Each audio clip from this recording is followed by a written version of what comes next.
kan kalau misalnya aku, Kak Sarah, Kak Melani kan punya haters, apalagi Mas Dedi. Aku mau tanya, kalau Ustadz Wijayanto punya haters nggak? Oh, orang saya krukolnya saya yang buat kok. Gak usah jauh-jauh, 1, 2, 3, 4 ya tersedia Udah, iya. Awalnya lovers ngomong setengah jam dikit jadi haters. Nyebelin loh lama-lama. Udah, kesel banget. Ngerasain punya haters akhirnya. Oh, dibilang minasaiton rajim. Kali gue. Oke, salah satu hatersnya adalah anak saya sendiri. Masa? Karena pernah diundang ke sini dan dibuktikan hatersnya itu karena kadang-kadang jatahnya weekend pulang saya nggak pulang. Dan itu membuat saya itu kalau nggak pulang suka kadang-kadang lapornya ntar jangan kaget loh kalau anaknya bilang gitu juga itu. Kadang-kadang hatersnya nanti kalau pulang sambutannya mah Bang Toyi pulang. Jadi gitu. Itu salah satunya. Tapi itu masih sebatas ya teguran-teguran supaya saya karena tahu kelemahan saya. Pak Sedi sudah 2 kali ini menjadi apa ya?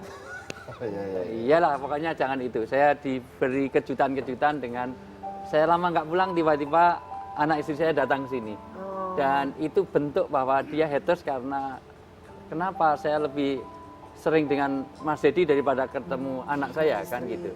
Memangnya gitu. Artinya waktu itu haters ada karena sesungguhnya setiap orang berbuat baik saja ada yang tidak suka kok. Itulah sebabnya maka di dunia ini ada namanya golongan baik dan golongan buruk yang disimbolkan dengan malaikat dan setan itu. Karena setiap yang dekat dengan malaikat pasti dibenci setan. Yang dekat dengan setan pasti dibenci oleh malaikat. Itu pasti. Jangan logika loh ya. Kalau logika bisa. Ada yang dibenci malaikat sekali dibenci setan. Oh nggak mungkin. Ada. Kalau macari istrinya setan. Nah itu. Oh, tapi itu logika. Nggak ada yang seperti itu. Jadi orang baik pun pasti ada yang tidak suka. Oh jadi kalau Pak Ustadz hatersnya adalah anak sendiri, keluarga sendiri. Salah satunya, tapi ya sebatas Tapi ada. candaan untuk negur gitu. Tapi Iya. saya diperlukan. Mas Dedi nih, Kamela nih pernah dengar cerita Kak Sarah. Mas Dedi inget nggak punya haters di Instagram. Terus udah gitu hatersnya ngata-ngatain apa sampai ayo aduin polisi, sosok ngancem. Sama Mas Dedi akhirnya disamperin gitu terus suruh minta maaf gitu. Itu karena Oh, itu. Nah, ceritain. Itu ceritanya nggak gitu. Jadi ceritanya ada lah anak SMK, Lulus gitu, SMK. lulus SMK ngata-ngatain saya gini. Terus dia ngomong saya dan artis-artis lainnya itu orang-orang kapitalis. Nah terus laporin gua ke polisi lah gini. Gua nggak takut sama polisi. Saya cuekin gitu. Begitu ada kata-kata laporin saya sama polisi dan sebagainya, saya mikir ini anak kok udah bawa polisi, bawa apa. Terus saya bilang, oke, saya cuma bilang gitu doang. Saya cari orangnya, ketemu orangnya. Ketemu. Begitu ke rumahnya, ternyata dia anak seorang tukang jahit. Yang masih kecil. Ya gimana ya? Motivasinya apa? Lebih motif apa? Nah itu dia, akhirnya pada saat kita kesana tuh sama polisi. Karena memberikan efek jera tadi maksudnya. Karena bobo kepolisian, dia ngata-ngatain polisi segalanya. Jadi kita juga kasih bukti. Akhirnya ditanya sama polisi ini, nah inilah. Ditanya sama polisi, tahu nggak arti kapitalis itu apa? Ya orang kaya gini. Berarti Mas Dedi bodoh dong. Enggak sih katanya. Terus kamu kenapa kayak begini? Ya saya rock and roll aja. Kenapa bisa rock and roll?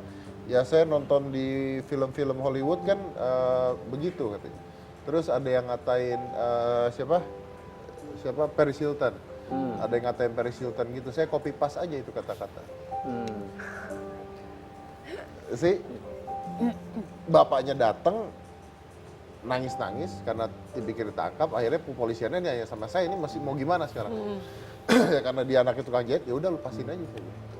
Nah yang menjadikan tuh buat saya begini loh, bukan peristiwa saya nangkap dia, saya juga nggak akan melakukan itu kalau nggak kelewatan itu Ustaz. Yang menjadikan adalah kepikiran nggak sih ayahnya itu tukang jahit yang harus kerja setiap hari nyekolahin anaknya sampai anaknya bisa lulus SMK, Tapi ayahnya tidak pernah tahu kalau dia bermain di sosial media dan Seperti ngata-ngatain itu ya. orang-orang seperti itu, Ustaz. Gimana itu? Dan inilah morality yang kita perjuangkan. Di Indonesia ini banyak yang moralitasnya itu, mohon maaf, ini kebetulan yang hadir ada teman-teman yang cukup educated, bisa merasakan betul ketika kita dulu, mohon maaf ya, saya mahasiswa dulu, itu sangat berbeda sekali dengan mahasiswa sekarang.